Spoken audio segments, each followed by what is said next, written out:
ሰላም እንዴት ናችሁ? ውድ የሚቲሮማን ቤተሰብ ሆናችሁ እንኳን ደህና መጣችሁ እያልኩኝ ዛሬ በአዲስ ስራ መጥቻለሁ። ዛሬ እንግዲህ በምስሉ ላይ እንደምትመለከቱት የፈሶልያና የካሮት ጥብስ ይዤላችሁን የመጣሁት በጣም ቆንጆ የሚጣፍጥ በፈጣኑ እንዴት እንደምንሰራ እኔ በቤቴ እንዴት እንደምንሰራ አካፍላችኋለሁ። እንግዲህ ለዚህ ቻናል አዲስ የሆናችሁ ሰብስክራይብ በማድረግ ቤተሰብ ሆኖ ላለሁኝ ሰብስክራይብ ካደረጋችሁ በኋላ የደውሏ ምልክት ኦል የምትለዋን ተጫኑ። አዳዲስ ስራ ሰራ ወደ እናንተ እንዲደርሳችሁ። እንግዲህ ለነባሮቹም እንኳን ደህና መጣችሁ። በላይክ በሼር ለምታበረታቱኝ እጅግ አርጌ አመሰግናለሁኝ። አብራችሁኝ ቆዩ። እንግዲህ ከወደዳችሁት ላይክ ማድረጋችሁን እንዳትረሱ። እንግዲህ የሚያስፈልገን ነገር እዚህ ጋር አዘጋጅቻለሁ። ቀይ ሽንኩርት ሽምሪ አርጌ ከትፌያለሁ። ካሮትና ፈሶሊያውንም እንደዛው አጥቤ ፍቄ አዘጋጅቻለሁ። ነጭ ሽንኩርት፣ ነጭ ቅመምና ጥቁር ቅመም እና ቁንዶ በርበሬ አዘጋጅቻለሁ። ዘይት የተነጠረ አዘጋጅቻለሁ። ጨው አለኝ። ቤል ፔፐር እና አረንጓዴውን ቃሪያ አዘጋጅቻለሁ። የሚያቃጥለው ነው ያዘጋጀሁት፣ ምክንያቱም የማቃጠል ስሜቱ በጣም ደስ ስለሚል ሌላ ምንም አይነት ስፓይስ ስለማናደርግ ለዛ ብዬ ነው ያደረኩት። አብራችሁኝ ቆዩ።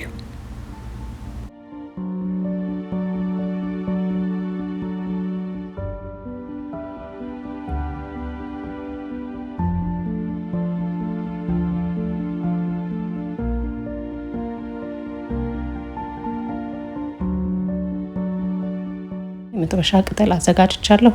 እንግዲህ እንደምታዩት ዘይቱን ሌላው ጊዜ እንደምንጠብሰው አይደለም፣ አንድ ሾርባ ማንኪያ ነው የማደርገው። ካሮቱንም ፈሶሊያንም ለመጥበስ ማለት ነው። ዘይቱ ሞቅ እስኪል ጠብቀውና መጥበሻዬ ላይ ፈሶሊያውን ያጠብኩትን እንግዲህ ታጥቦ በደንብ ነው የደረቀው። እንደምታዩት ወንፊት ላይ ነው ያደረኩት።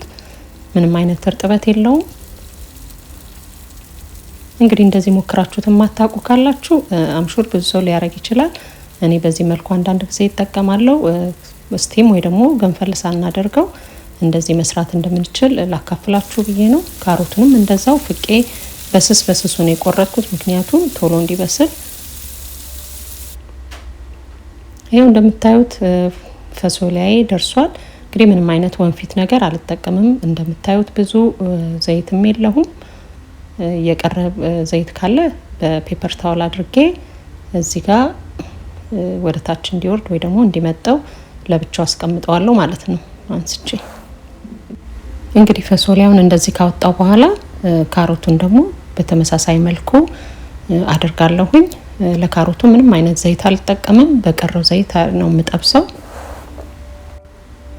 እሺ ተመልካቾቼ፣ እንግዲህ እንደምታዩት ፈሶሊያው በደንብ ነው የበሰለው።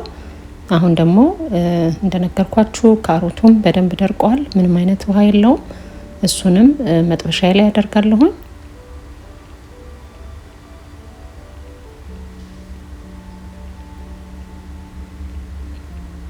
እንደ ፈሶሊያው ካሮቱንም በደንብ አርጌ እጠብሰዋለሁ ማለት ነው።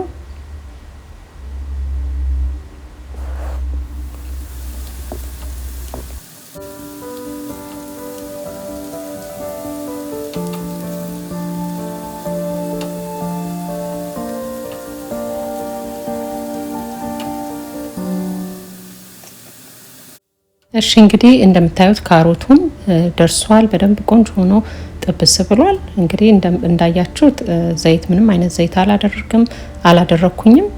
በቂ ስለሆነ ከፈሶሊያው የተረፈው ዘይት በቂ ስለሆነ ሌላ አልጨመርኩኝም። አሁን እንደዚህ ከገለበጥኩ በኋላ ሁለቱንም እንግዲህ አንድ ላይ ነው ያደረኩት። ሁለቱም ስለበሰለ በኋላም አንድ ላይ ነው የማደርገው። ሽንኩርቱን ትንሽ ከበሰለ ካደረኩ በኋላ አንድ ላይ ስለማደርገው ሁለቱንም እንደዚህ በሳይድ አርጌ አስቀምጫቸዋለሁ። አሁን እንግዲህ እንደምታዩት ፓኑ ላይ ብዙም አይነት ዘይት የለም። ባለው ዘይት ላይ ነጭ ሽንኩርት አደርጋለሁ። እንግዲህ ነጭ ሽንኩርቱን በርከት ነው የማደርገው፣ ሌላ ብዙም አይነት ቅመም ስለማይጨመር ነጭ ሽንኩርቱን እንዲያጣፍጠው ነጭ ሽንኩርቱን እሳት ላይ ትንሽ ቆይታ አደርጋለሁ እንደምታዩት። እሺ ተመልካቾቼ፣ ነጭ ሽንኩርቱን እንደምታዩት መልኩን ቀየር ሲያደርግ ቀይ ሽንኩርቱን አደርጋለሁ ማለት ነው። ሽንኩርቱን ትንሽ ጨመር አድርጌ ነው የከተፍኩት። እንደነገርኳችሁ በሽርምሪ ለአትክልት ስለሆነ በሽርምሪ በሚባለው መልኩ ነው የከተፍኩት። ከዛ በኋላ ትንሽ ገልበጥ አድርገዋለሁ። ቀይ ሽንኩርቱ የነጭ ሽንኩርቱን ጣዕም እንዲወስድ አብሬ አቁላላዋለሁኝ። ብዙም እንዲበስል አልፈልግም። እንግዲህ ዘይት ኤክስትራ ዘይት አላደረኩም፣ ተጨማሪ ዘይት። ምክንያቱም በተለይ ፈሶሊያ ዘይት የመምጠጥ ጸባይ ስላለው ወደ ውስጥ ስለሚገባ ዘይት አላደረኩም፣ በራሱ ነው የማደርገው። በጣምም እንዲበስልም አልፈለኩም። እንግዲህ እንደዚህ በፈጣኑ መስራት እንችላለን። ሽታው ልነግራችሁ አልችልም። በጣም ደስ የሚል ሽታ ነው የሰጠው። እንግዲህ እዚህ ጋር ነጭ ቅመምና ጥቁር ቅመም በጣም በትንሹ አለኝ። እሱን ጨምራለሁኝ። ከዛ በደንብ አድርጌ አዋህደዋለሁኝ ማለት ነው።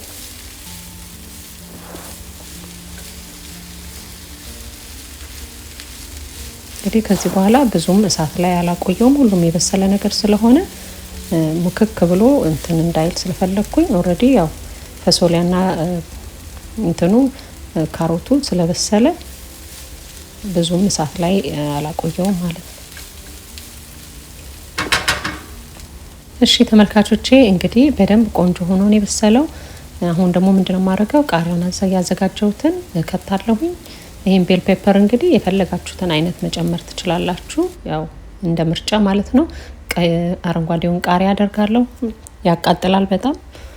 የሚያቃጥል የምትወዱ ከሆነ ይሄኛው ማድረግ ትችላላችሁ። እንግዲህ ዘይት ብዙም ሳናበዛ በጣም በጤነኛ ሁኔታ እንደዚህ በቶሎ ማዘጋጀት እንችላለን። አምሹር ተወዱታላችሁ ብዬ አስባለሁ። እንግዲህ በሳይድ ሽሮ ሰርቼ አዘጋጅቻለሁ። እንግዲህ ሽሮውን ጊዜም ስለሚወስድ ስሰራ አላሳያችሁም። ከዚህ በፊት ግን የሰራሁት አለ፣ ያላያችሁት ካላችሁ ሊንኩን አስቀምጥላችኋለሁኝ። እንግዲህ ሽሮን በእንዲህ በሁኔታ አምራ ደርሳለች። ያው ለብቻው አትክልቱን ላለመብላት ማለት ነው። ብቻውን ቢበላም በጣም ጣፋጭ ነው። እንግዲህ እንደዚህ አድርጌ በገበታ ላይ አቅርብ ያለው። እንግዲህ ተመልካቾቼ የቃላት መደጋገም ካለ ይቅርታ ጠይቃለሁ። አንዳንድ ጊዜ ሳናስበው ቃላቶችን እንደጋግማለን እና ለዛ ይቅርታ ጠይቃለሁ። ይሄው እንደዚህ በአማረ ሁኔታ አዘጋጅቼዋለሁኝ። እስቲ ደግሞ እንደተለመደው ቀምሼ ጣዕሙን እነግራችኋለሁ። እንኳን ተበልቶ ገና ሲያዩትም ለመብላት የሚጋብዝ ነው። በጣም ቆንጆ እንደሆነ ያስታውቃል። ይሄው ቀመስኩት። በጣም ነው የሚጣፍጠው። እውነት መብላት አታቆሙም። እንግዲህ ጾም ምግብ በቀላሉ የምንበላው ቀለል ያለ ምግብ ነው። ለጾም ጊዜም ባይሆን ከጾም ውጪ እንደዚህ ሰርተን መመገብ እንችላለን።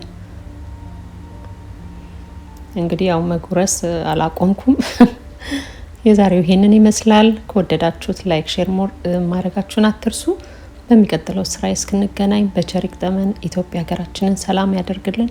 ሁላችንም በያለንበት ሃይማኖት እባካችሁን ለሀገራችን እንጸልይ፣ ሰላም እንዲሰጠን፣ በየሀገሩ ያለው ህዝብ በሰላም እንዲኖር ለሀገራችን ወደ እግዚአብሔር እንጩህ። ስለተከታተላችሁኝ አመሰግናለሁ። ሁላችሁም በያላችሁበት ሰላም ሆኑልኝ ባይ